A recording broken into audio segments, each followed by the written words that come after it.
เฮ้ยโอ้ขึ้นมาหล่นขึ้นมาแต่จากสนามสอบ สนามสอบถ้ำหลวงอีปอยอีแม่เนาะวันนี้จะมาจัดรายการแตนเปิ่นเลยเรื่องราวใดช่วงนี้ก็โอ้คือเรื่องกฐินผ่านไปเดือนนี้ก็ผ่านไป2 วันเสียงหิมมีดนะพระเจ้าสนีก็ลงเดินสายขนาดนักไปเตะพะเยามาเนาะวันที่7เตะพะเยาวัดตุมตามากับพระเตียงคืนมาก็มาถึงวัดกระเตดวัดตัวเก่าแหมแต่ว่าก็ไปแหมตีวันซื้นก็ไปแหมตีแต่คืนนี่ไป2 ตีไปใจซ่อนหลวงแล้วก็ได้ไปเตดทำศพแหมเตดกราบสงสารแบบบักเก่าโอ้ส่วนนี้งานใจเสียงคันอีปอยแม่เฮ้ยนะถ้าแบบหมวดจะได้แหบแห้งยังได้ก็ขอสุมาอาไฟต้วยแล้วก็ขอเป็นรายการด่วนต้วยวันนี้นะถ้าใครจะโทรมาถ้าถ่ายรายการอีปอยแม่เนอจะบอกเบอร์โทรระไว้ทิ้งไว้ก็คือ087 182 0625เนอ087 182 0625อาจจะโทรมากระถ่ายรายการเนออีปอยแม่เนอแล้วก็ทั้งวิไลเฮาวิไลสงเฮาก็ขอมุทิตาแสดงมุทิตาจิตเนาะแสดงมุทิตาจิตโหว่าพระครูอภิวัฒนวิกรมผอเขื่อนวิทยุเขื่อนสีขาวเพื่อประชาวัดปากทางเจริญอำเภอดอยหล่อจังหวัดเชียงใหม่โอ้หลวงพ่อพระครูท่านสิริอายุหรือว่างานวันเกิดนี่เนาะอายุวัฒนมงคลถ้าเป็นคนบ้านเขาก็แฮปปี้เบิร์ธเดย์กันเนาะเป่าเค้กเป่าเอ้ยกันโอ้หลวงพ่อพระครูอาตมาภาพเก่ากับผมก็ได้ไปปะได้ทักทายหลวงพ่อพระครู2 รอบ 3 รอบได้ไปสักการะได้ไหวได้สนทนาแต่โอ้หลวงพ่อเป็นคนใจดีหลวงพ่อเป็นคนที่อู้ม่วนจาหวานเนอะพระเจ้าสดีการหลวงเป็นคนอู้เจ้เนี่ยเองบอกอีแม่พอเขาเป็นคนลำปางเนาะไปเพราะคนเจโฮมสำเนียงเป็นสั้นเปิดแต่อู้เจียนเนาะใจดีนะแต่อุ้มได้ ขอกราบถวายมุทิตาจิตหลวงพ่อด้วยเนาะหลวงพ่อพระครูเขาก็ต้องห้องหลวงพ่อเนาะพระครูหลวงพ่อพระครูเฮาเนาะพระครูอภิวัฒนวิกรมเนี่ยเอานี่กับซิลิได้ห้วยวันเกิดพอดีตั้งมหาลัยสงฆ์เฮาวิไลสงฆ์เฮาก็แสดงมุทิตาจิตตั้งคณะสงฆ์ก็คงจะมีการไปสักการะหรือว่าการไปมุทิตาหรือว่าอาจจะมีการไปคารวะหลวงพ่อเป็นบางส่วนเนาะเพราะว่าสืบสารก็คือว่าการอู้เรื่องธรรมะจัดธรรมะกันหลายคืนไทยสถานีวิทยุเขาก็เชื่อมโยงกันไปเกาะลิงก์กันไปพระนี้อาตมาภาพได้มาจัดแตนในอีพออีแม่เนอสิ่งใดประการใดเพราะว่าเสียงถึงแหบถึงแหงแต่วันนี้นะเสียงสีขึ้นนะซิกเสียงขึ้นหูดังหูดังหลดวันนี้การงานกระทรวงนี้ก็ติดกันวันนี้จัดแตนพระอาจารย์ชมชาติเนาะถ้าว่าโอ้กับเสน่ห์การลงแล้วถ้ามีข่าวมีเคลื่อนกับเปลี่ยนไปมันได้มันกำบัจใจสไตล์เนาะสไตล์พระอาจารย์หลายๆรูปพระอาจารย์หลายๆองค์ก็ได้เตะธรรมะสั่งสอนหลายๆเรื่องหลายๆเราเก็บเราฟังดีๆนะพนักการฟังเนี่ยพนักฟังแล้วเขาเอามาคิดฟังแล้วเขาเอามาวิเคราะห์เอามาสอนตัวเก่าสิ่งนั่นจะเป็นสิ่งที่ดีคนเขาจะให้คนอื่นมาสอนจะให้คนอื่นมาคอยชี้แนะบางคนเป็นสิ่งที่บ่ใครถูกใจหรือบ่ถูกอกถูกใจบ่ใครพอใจมันทำมาสอนอะใหญ่แล้วไอ้น่ะโหละมดเดี๋ยวบางคน โอ้ห้าวใส่กันเนี่ยเนาะบางคนก็เป็นจะอันไปคนใหญ่แล้วมาสอนจีหิตแม่งจอนไปสอนมันเต้นไอ้อย่าคนเฮาคนเก่าปนว่าคนเฮาน่ะคนหนุ่มคนแก่เนี่ยโอ้มาแก่เกินเรียนมาแก่เกินหูแต่ว่าพระสงฆ์หรือสังฆะเจ้าตั้งหลายบอกว่าที่จัดรายการก็ดีหรือว่าตามบัดตามว่าตามหลายๆตีบัดว่าเนี่ยเพิ่นก็มีความหูมีภูมิหูเหมือนกันหมดเฮาฟังตีว่าอีพ่ออีแม่ฟังรายการมันสบายใจหรอผมได้ไปวัดตอนเฮาก็เปิดวิทยุต้วยมันก็ธรรมดามันก็ม่วนวันนี้อาตมาภาพจะเอาเรื่องได้ข่าวได้น่ะมาโอน่ะปกติมันจะเปลี่ยนกันการโอข่าวของอาตมาภาพเนี่ยคือการสอนแบบใจข่าวเป็นบทประพันธ์ของตัวเองแต่งเองลิขิตเองเป็นปันๆเรื่องเป็นร้อยๆเรื่องจะเป็นเรื่องตั้งโลกเรื่องตั้งธรรม แล้วก็เรื่องปกิณกะทั่วไปจะสลับปรับเปลี่ยนกันไปเนาะช่วงวันนั้นเมื่อวันอาทิตย์เนาะอาทิตย์ที่ผ่านมาอันนั้นแม่บัวไข่เพิ่นขอเรื่องของข้อน้อยค่าแม่น่ะก็ได้จัดให้ไปแล้วห้องก็ให้โทรมาสอไว้เกิดละหน่อยใจเนาะอ่าถ้าเป็นเรื่องตั้งนอกก็เกี่ยวกับเรื่องหวยก็เรื่องผัวเมียก็อีเนาะแม่ยิงผัวจัง12ประการผัวใจายผัวจัง10ประการผัวใจายเมียจัง10ประการมีหมดหรอมันม่วนแล้ว เป็นซอก็มีเป็นข่าวก็มีวันนี้จะมาอู้เรื่องได้อันนี้มาตั้งเรื่องทำอันนี้นะอันนี้ยกมาตั้งเรื่องทำจะอุ้มยังท่านสนีการลงอีน่ะจะอู้เรื่องอย่างวันนี้เกี่ยวกับเรื่องกรรมเนี่ยกรรมสนองกรรมได้ลิขิตไว้หลายเรื่องแต่เรื่องนี้จะเกี่ยวกับเรื่องนายพานป่าฆ่าตุเจ้าทุดงกรรมสนองกรรมอันนี้อยู่ในธรรมบทนะมีพระอาจารย์บรรยิบยกมาสอนมาอาตมาฝากฟังแล้วป๊บโอ้เรื่องดีๆมีสาระเก็บมาเขียนข่าวเฮลโลเก็บมาเขียนไว้อีปล่อยแม่เนาะเป็นกรรมสนองกรรมจะได้ผลว่าคนเฮาเนี่ยกรรมก็คือกรรมดีและกรรมชั่วอย่างที่ฟังทุเจ้าเทศน่ะเวลาทุเจ้าไปสวดงานศพน่ะกุศลธรรมาอกุศลธรรมากุศลคืออย่างคือกุศลอกุศลคืออย่างคืออกุศลสิ่งที่บดีและสิ่งที่ดีเขาทำแล้วสิ่งมันนี่ก็ย่อมติดตามไปเนาะติดตามตัวตามตนไปเอาเรามาฟังข่าวเนอะแล้วก็จะสรุปท้ายบทให้ฟังข่าวตัวอีปล่อยแม่ลองฟังเรื่องนายพานป่าฆ่าทุเจ้าจีดงนี่เนาะจีดงนี่เนาะคนเมียงบ่าคนไทยบ่าทุเจ้าทุดงนี่เนาะละอ่อนโหบ่าหลวงพ่ออยู่วัดไหนอีเนาะหันทุเจ้าทุดงมาอาตมาภาพเป็นพระธุดงค์เดินจาริกอย่างลุงสมศาสตร์เขาเนี่ยอย่างอาจารย์สมศาสตร์เขาเนี่ยเดินธุดงค์ไปเลยละอ่อนหัวเป็นทุเจ้าจอนจัดอยู่บันน้อยนี่ว่าไปเลย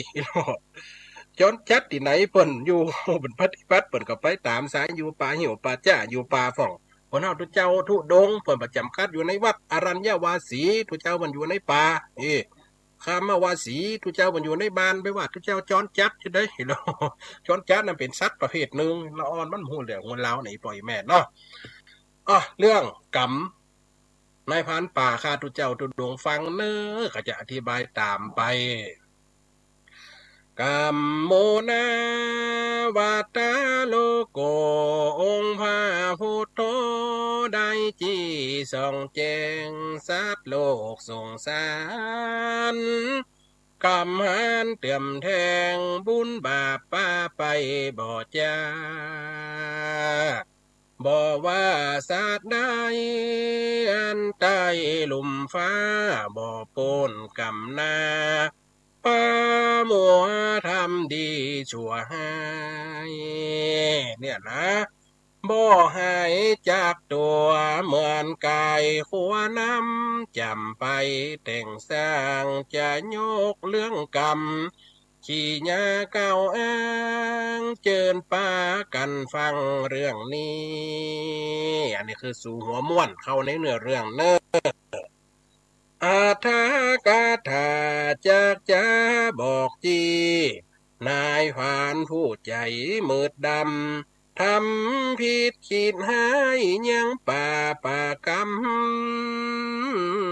ำตกบายตำนรก8 หมอนี่จากสาธายายใจความแห่งคอเป็นสันใดหนอฟังไว้ยังมีนายฟันหากินจะใจล่าสัตว์ป่าใด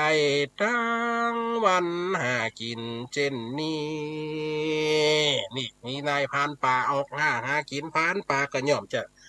เป็นผู้นักล่านักฆ่าอีพ่ออีแม่เนาะพานป่าออกล่าหากินพานป่าก็คือหาสัตว์ป่าถ้าพานหาป่าหาเนื้อนี่ก็พานป่านี่ก็ไปประมาณเนี่ยเนาะหากินคนทั้งบกพ่องหากินทั้งน้ำนี่หากินตั้งค่าชีวิตสัตว์นี่ยังมีนายพานหากินจะใจสัตว์ป่าล่าได้ถึงวันหากินเช่นนี้เป็นนิจจากการเบ็ดปืนยายำธนูเถียนกายหรอปืนธนูเข้าป่าลาดงเดินเฉพาะหน้ามีมาร่วมไปสอดเจาะ สี่ตัวบ่อไปเตียวไปเรียบเลาะย่างผืนป่ากว้างเดิมมาปะหนูปะนกสาดบินเวหามันยิงเอามาหากินเลี้ยงไส้ก็เป็นธรรมดาของเปิ่นหากินแบบนี้เนาะปะสัตว์ใดก็ยิ่ง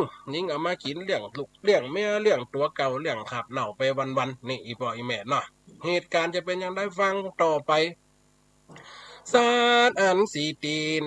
เตียวตามลุ่มใต้บ่ว่าจับก้อนกิ่งไม้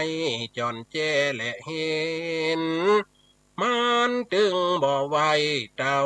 แลนลึงเม่นกวางฟันนี่แหละโอ้สัตว์มันนี่ปัจจุบันมาใครมีละเป็นลึงเป็นเม่นเนาะไปเหลืองเม่นกวางฟานปั้นว่าเป็นสัตว์เชื่อเดรัจฉานมันอยากหญิงมามีใจจื่นสู้ผิวปากเดินตางบ่มีกู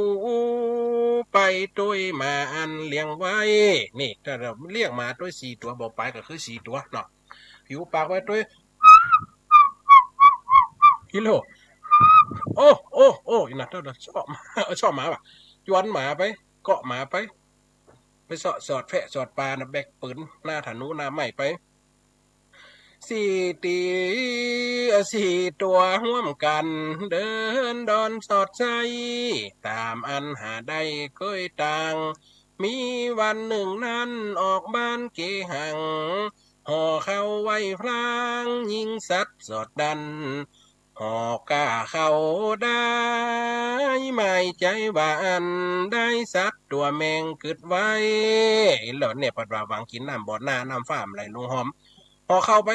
สอเอาตั้งนาวยิงนกปิงนกอีโลได้หนูปิงหนูได้สัตว์ใหญ่แหล่มาเอามาบานอีหลอส่วนที่กินเขากินอีหลอนี่เปิ้นเป็นลักษณะนิสัยของพรานป่ายิงสัตว์สอดดันหอกกาเข้าได้ไม่ใจหวานได้สัตว์แมงเกิดไว้จะเอาปิ้งกินกลางดงป่าไม้เกิดแล้วต้องไฟลีลาห้องโอสุนัขเจ๊ปากเรียกหาโอ้โอ้ว่ามาโกงมาแดงเล่นตัวโกนห้องมากูตัวมาก็หกมาวิ่งเล่นจนโดยตามนายคนเลี้ยงนั้นไปหอดเกิงตังขายอขายันประจวบว่าอันตนดีไปปะใส่พระจีดงทรงสีปักกดหนตีนั่งฉันบาทเข้าอิโลเอาหมาไปห้องมาไปโกงมาเล็งแดงมาเล่นมาเอ็นดัดตัวโกนกันหุยดัดหล่นมาจะโลเดินไปหันใส่โอ้วันนี้ออกบ้านไปหันใส่พระธุดงค์นั่งฉันเข้าอยู่ในบาทก็เลยเข้าไปเนาะเข้าไปเพราะว่าคนเฮาเนี่ยปะอันยังก็ต้องถามเป็นเรื่องธรรมดาเนาะนั่งฉันบาทเข้าเสียมาในฟันหันใส่ตู้เจ้าก็เฮาเปล่าความห้องตักไอ้เหลเฮาง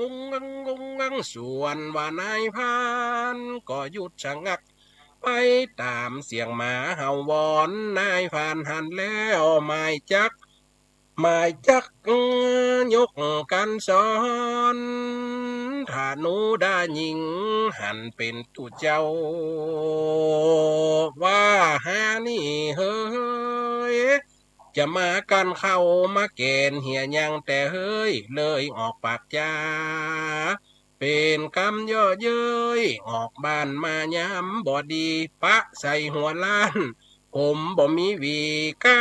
ละกี้นี้เสียเรื่องตุเจ้าอิโลนี่หมามันเห่าก็ไปตัวเสียงหมานึกว่าเป็นสัตว์ยึงยกธนูนำใหม่หมายจะยิงเป็นตุเจ้าทำโมสั่งโคเหียเตอะกูทำได้กินอย่างมันนี่แกนตึ้มได้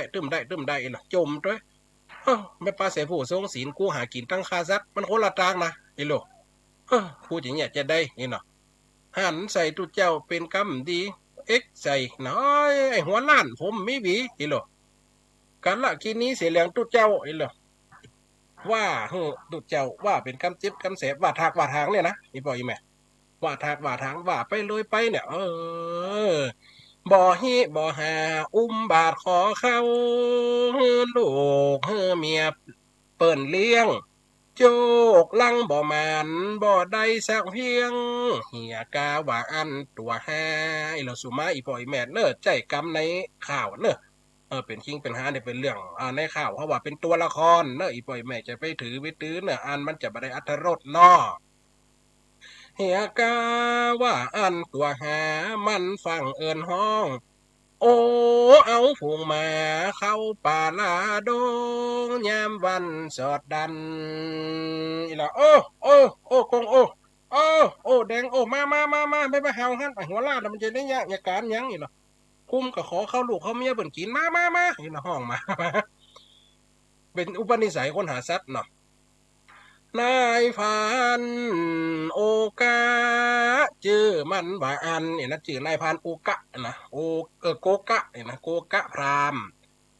นายพานโกกาเจอน้ำว่าอันมีใจโหดดันหันพระ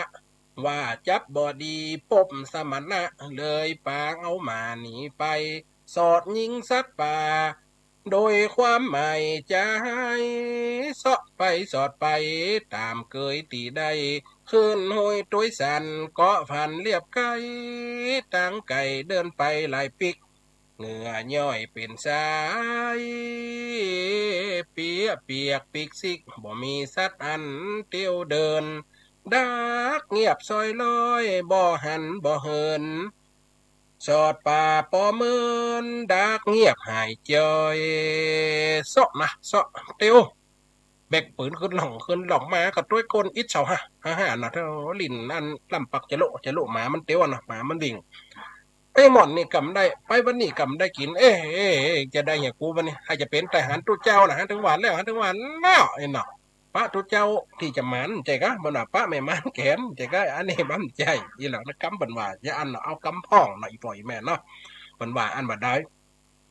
มันก็เลยมืดโขดในใจเนี่ยเสาะสอนได้ห่อเข้ามามันได้ลูกมันได้ซักมันได้สิงมันได้จีนได้ปลามันได้นกนี่สักอย่างมันได้หนูสักอย่างโคตรในใจนี่ ดักเงียบหายจอยบ่มีสาดใดตัวใหญ่ตัวน้อยบ่หันไก่นาแต่ให้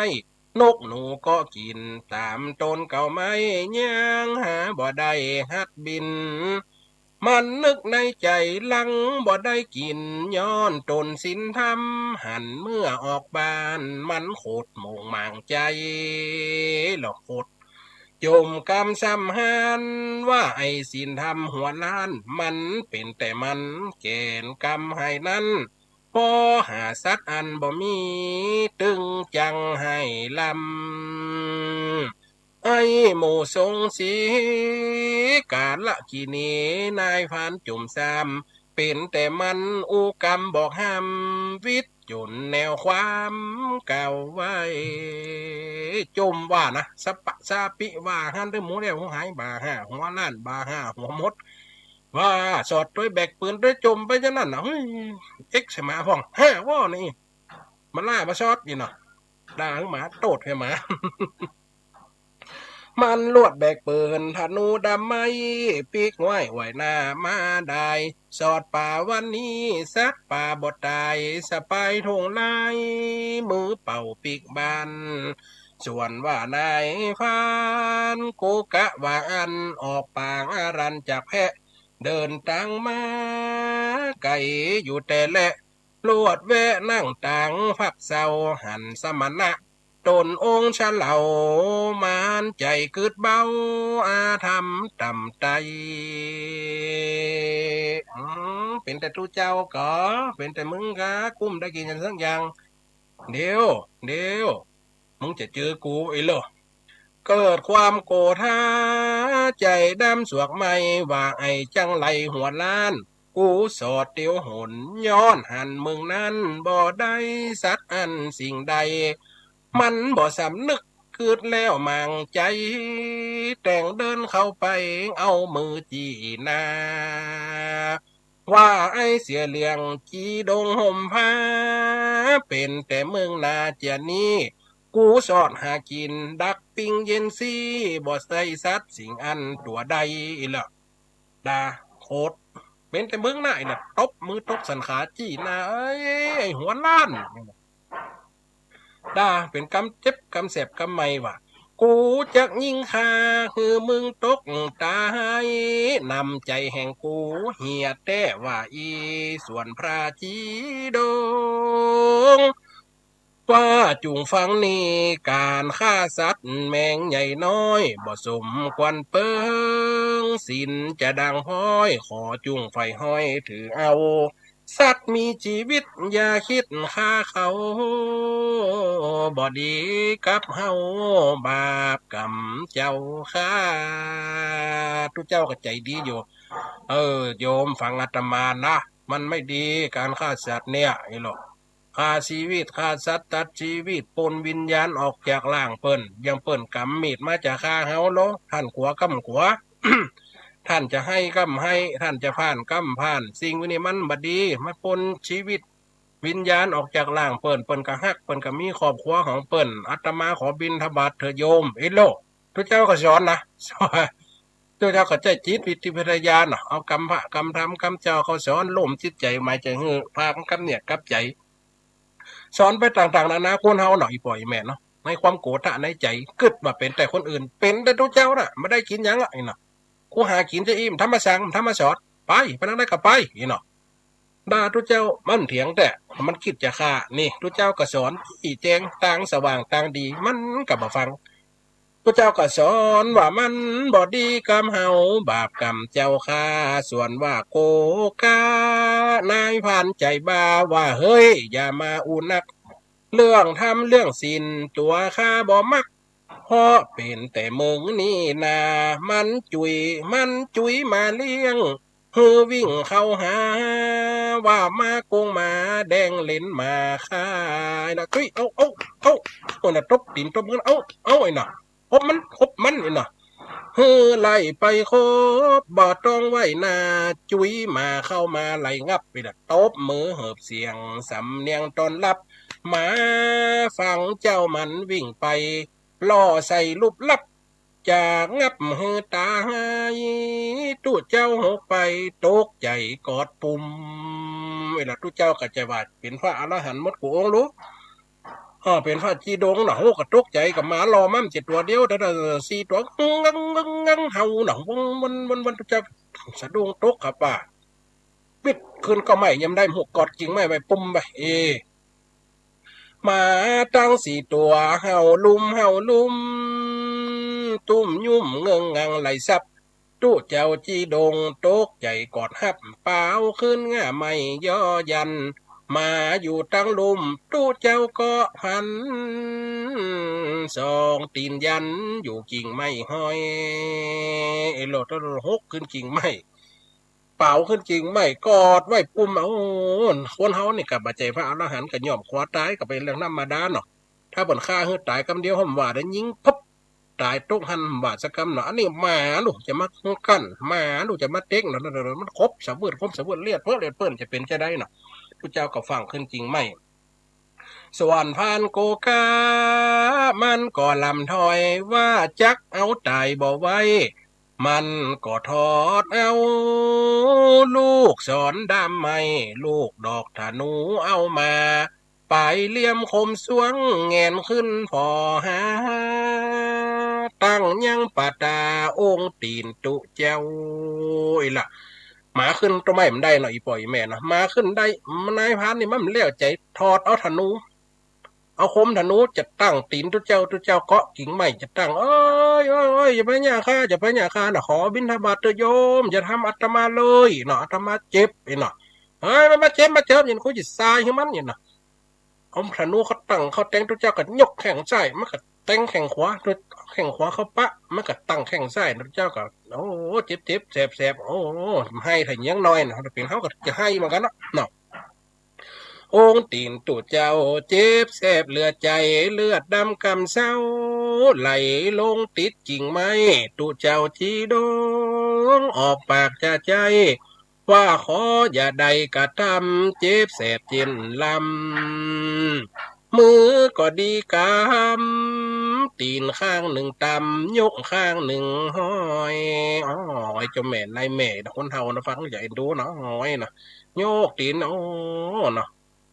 ขึ้นก็ขึ้นต่อให้มันได้ละตีนก็เป็นเลียดเป็นยางนะโอ้ย่อยลงกิ่งไม่แดงฮะแดงห่ำนะห้องว่าไว้ไว้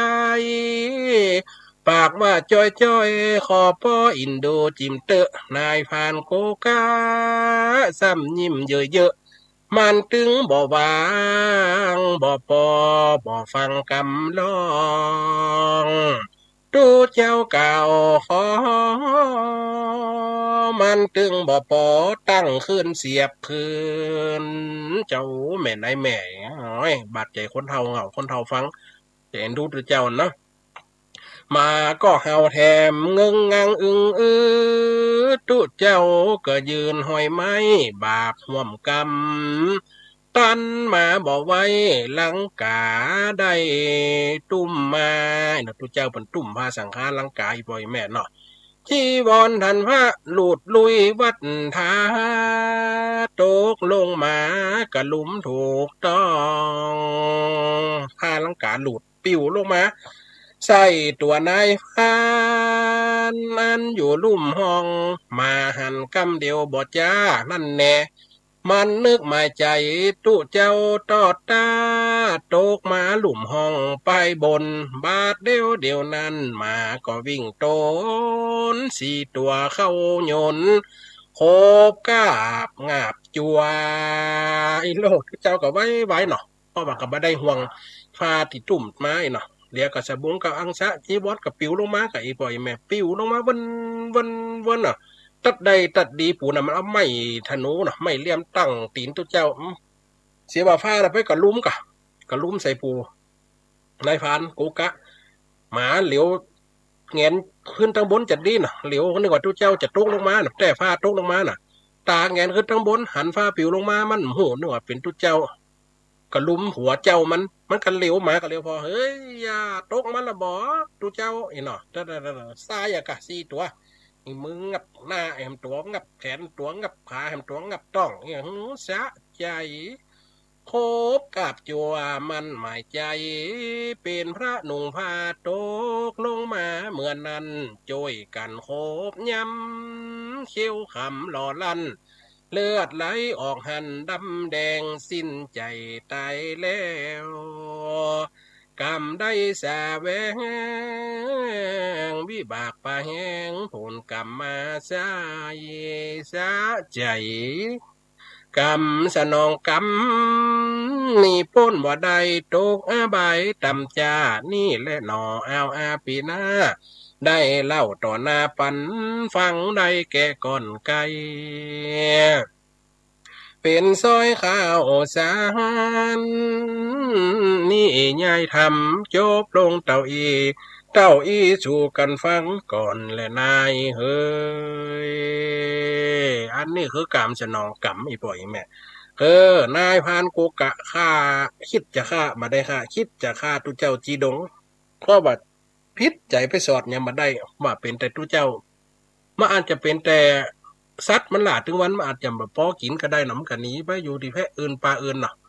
น้ำโตดน้ำตาใส่ตุเจ้าสุดท้ายมันตายจะได้อีป่อยไหมขย่างตีหูฟังน่ะไล่ตุเจ้าขึ้นตัวไม่อุ้ยหมาก็ไล่ครบเตือนก็ไม่เขาเสียบมันได้โต้งเนาะสวกเปิ่นตุเจ้าก็ไวโอ้ยโตกลงมาหนำเจ็ดตุเจ้านะตุเจ้าห้อยหันตันลั่นหนอผ้าจีวรผ้าลังกามันกันลุ้มใส่ป่าในพานพอดีแม่หมาก็ใส่เขาเปิ่นงับนะแล้วกับสะบัดเนาะเลียดห้ามตายไม่ได้บอกปีมได้บอกน้องนั่นแน่สุดเสียงเว้นกรรมเพราะมันตายคิดจะฆ่าเนาะอีพ่ออีแม่เนาะนี่คือเรื่องกรรมสนองกรรมเอามาเล่าเอามาว่าเป็นนิยายก็ถือว่าเป็นนิยายเป็นทำคำสอนอาตมาภาพในสอบยิบเอากรรมหมดเนี่ยมาเป็นคำข่าวคำเครืออีพ่ออีแม่โอ้แล้วเนาะผ่าแล้วมันก็เข้าใจง่ายเป็นบริบทเนาะการเตะทำมีหลายแนวปาฐกถาก็มีเตะทำแบบคัมภีร์แบบเก่านะโมตาจาฟังก้าวว่าโดนะก็ไปแหมอย่างหนึ่งเนาะอันนี้เป็นห้องว่าทำข้าวเขาเอามาก่อนมันบันนี้เสียกันข้าวกำเจียไหลกะลงจ้อยซอ หมดนี่มันเป็นอยู่ในวงการหมดนี่ก็เป็นการสืบสานโดยอีบอยแมนนะอันนี้คือการฟังแล้วได้อรรถรสฟังได้อะหยังจากเรื่องหมดนี่ขนาดศรัทธาได้ฟังเนาะเอ่อกรรมที่ว่าตะกี้น่ะกรรมก็คือว่ากุศลธรรมะอกุศลธรรมะกุศลคือกรรมดีกรรมดีหยังกรรมดีอยู่ที่หยังฮือกินฮือทานช่วยเหลือคนทุกข์คนยากช่วยบ้านใต้บ้านเหนือเนาะเปิ้นกินเฮากินเปิ้นทานเฮาทานนี่เรียกว่ากรรมดีกรรมดีสร้างดีกุศลกรรมหมดนี่ก็จะติดตามเฮาไปอกุศลคือคิดชั่วทำชั่วฆ่าคนลักทรัพย์ฆ่าของเล่นชู้จุลายจากหัวเมียตน เนี่ยเป็นสิ่งที่อัปมงคลกับตัวแล้วก็เกิดความวินาศชิบหายเกิดความ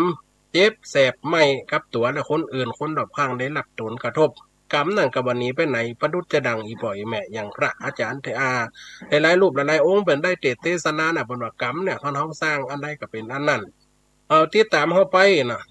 ติดตามเขาไปมานี้มาวกวนบนว่ากรรมยุติธรรมเสมอ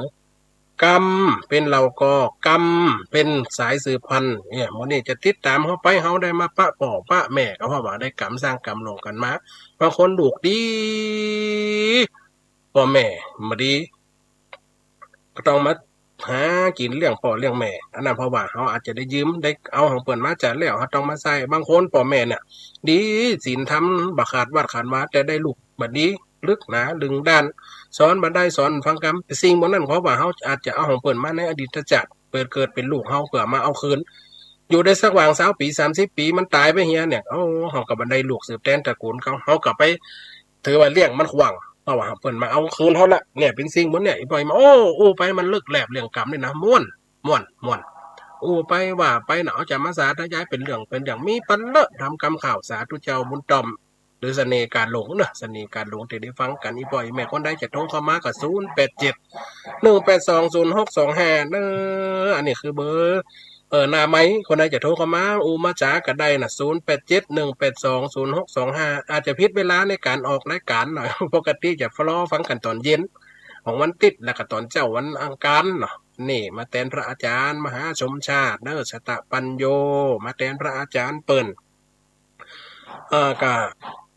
ไปตามเรื่องตามแล้ว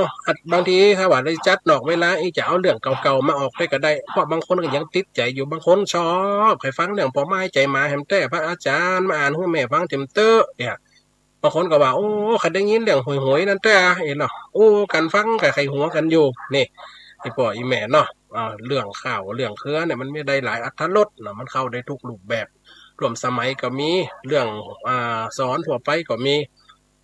นี่ก็คือเรื่องกรรมเรื่องอันใดเรื่องกรรมเรื่องเวรถ้าคนได้จนตันจนทำกรรมเนอะทราบว่าวันนี้ก็ลิงไปขึ้นสีขาวอีกกันเนาะอาจารย์ชมชาติได้แจ้งมาก็087 182